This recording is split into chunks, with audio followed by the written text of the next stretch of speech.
Всичко започна с идеята.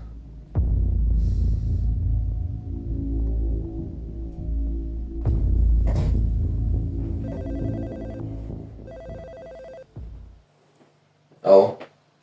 Мамо? Да, имам. Ще мога, спокойно. Ще се справя някакси, да. Баща ми още ли е в болницата? Колко иска? Ужас. И... Не мисли сега, не мога. Ще го измислим. Ако не ще ходя на работа, не. Просто... Мамо, после ще звъна, не мога сега да говоря. Моля, чао. Проблеми с парите? Не. Слушай, имам един проект, с който ми трябва малко финансова помощ. Проектът е за една игра, с която може да си развиваш рефлексите, докато се забавляваш. И само трябва ми финансовата помощ да я пусна в... Нали, хората да изтеглят си... Слушай, аз сега... Няма да мога този месец да ти помогна. Аз може би нямам пари да ти платя за апартамента, отколкото за някаква игра. Ако успее, повярвай ми, питах всеки. Буквално питах абсолютно всеки. Нямаше да опирам до теб, ако не беше това, но наистина е много успех. Ти си ми е добър приятел. Обаче сега в момента не мога. Баща ми е на операция и... не мога. Парите, не разбираш, парите ще се върнат стоторно.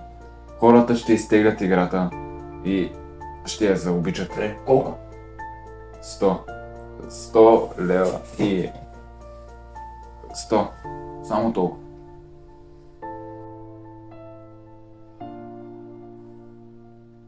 Не мога, брат, наистина.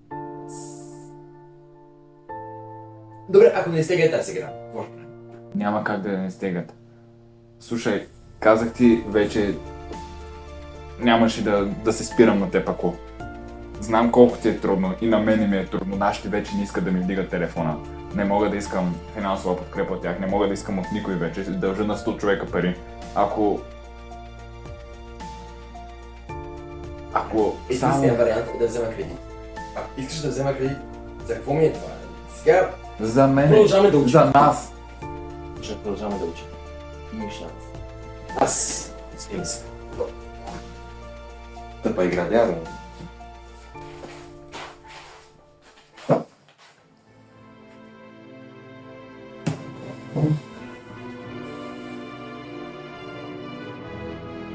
Тъпа игра, дядо. Искаш да взема кредит? С него или без него, аз ще я направя.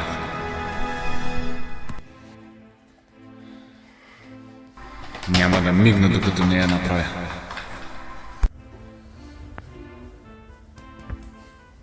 Бошке мой, колко е трудно да се мисли. Да.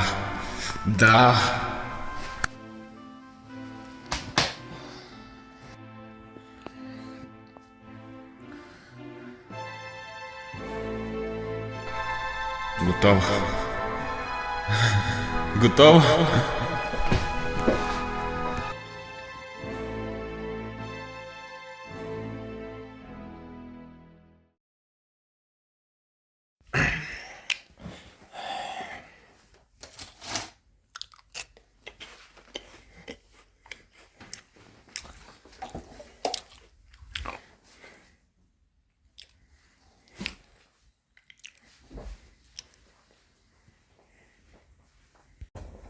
Събуждай се. Закъсняваме за лекция, айде бе. Направих. Какво е това? Проекта, за който ти говорих вчера. И какво са това? Играта ли? А, И ти направи за една нощ това? намерих даже инвеститори и я пуснах на Google Play. Това е тъпо, безсмислено. Вече има над 10 000 изтегляне. Не съм спал цяло. Това е бати тъпата игра. Аз закъснявам за лекция, айде хора. Чакай. Трябва ми човек за трейлера на играта.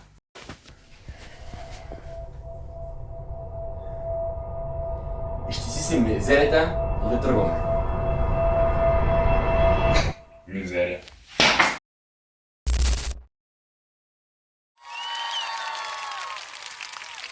Здравейте, дами и господа, аз съм Петър Петров и днес ви представям Минко Урчев, създателя на Reflexible Exible. Той събра над 10 милиона играчи, които играят неговата игра. И така, Минко Урчев, кажете, каква ви е цел с тази игра? Първо, Петю, благодаря за поканата.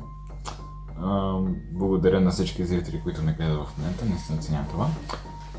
Целта, каква ми е целта за играта? Целта ми е да мога да събера възможно най-много хора, които искат да подобрят рефлексите си, докато се забавляват в същото време. Играта е много подходяща и затова има този голям успех, който е постигнат за по-малко от 5 дена. Не знам дали споменахте. Като цяло не го слушах много дразни. Имате много дразнеш глас. Мерси. Вие също така казахте, че колко ден направихте тази игра? Ами, реално не съм я правил няколко дена. Аз съм я правил за по-малко от една нощ. Съквартиранта ми може да потвърди това, въпреки че той е в момента за по-малко от една нощ. Добре. И сега, имате ли крайни думи да кажете на аудиторията и на играчите, които играят вашата игра? Не.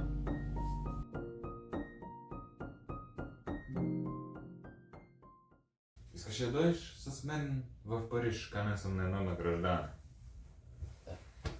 Аз? Да. С нощи беше много яко, да.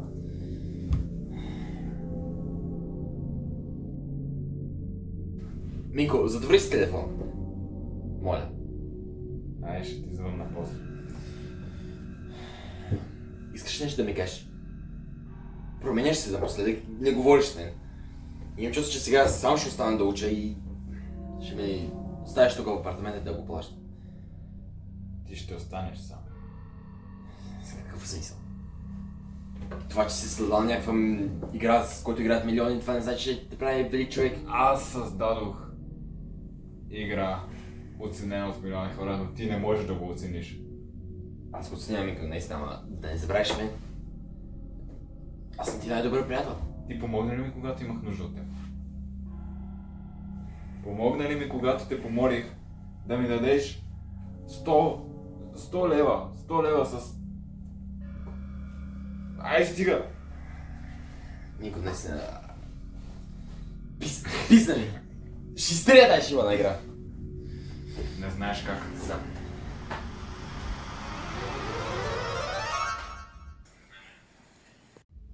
Мамка му! Не смей да натиснеш бутона.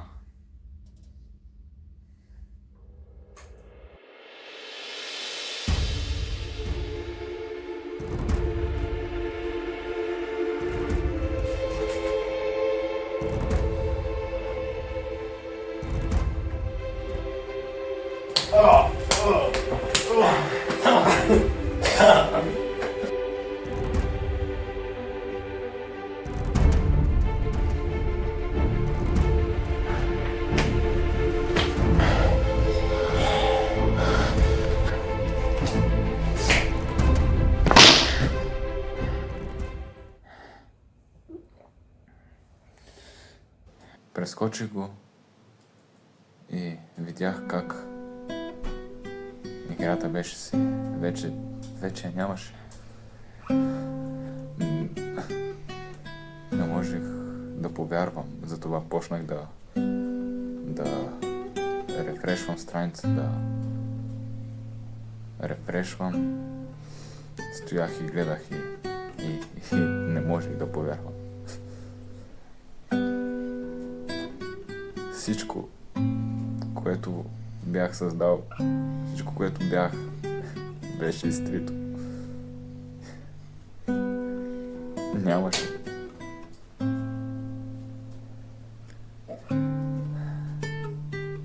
Той го беше изтрил.